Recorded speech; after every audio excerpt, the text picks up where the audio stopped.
Hi everybody, welcome back to our channel. So in this video, I'm going to show you the procedure to recover deleted WhatsApp messages. So the primary method for recovering deleted WhatsApp messages is by restoring from an existing cloud, that is a Google Drive or an iCloud or a local backup. If you have no backup, limit options such as checking notification history or using a third party. Now, first thing first, I'm going to show you one trick. What you want to do is actually when you receive a notification, you then need to go to settings, right? So when you go to settings, here comes the notification section. So if you go to notification history, here you'll be able to find the notifications, and this might be able to help you out to recover deleted message from WhatsApp as well.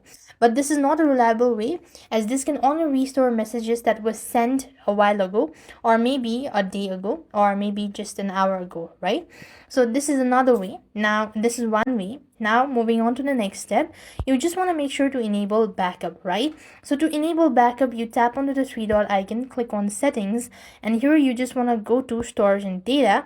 And what you want to do is actually want to go to scroll down, and there you can find storage and data, or you could just go to chat section actually and click on chat backup. Make sure to back up your chat regularly, or just automatically toggle on the button, and it's going to happen automatically. And whenever you want to recover it, you just want to go to your drive, and you could just go ahead and use the particular drive and locate your recover messages as well. If none of these method works, then you have to use a third party app, and that can only help you out to restore your data from local app. So that's all. I hope the video was helpful. Make sure to like, share, and subscribe. Thank you for watching. See you in the next video.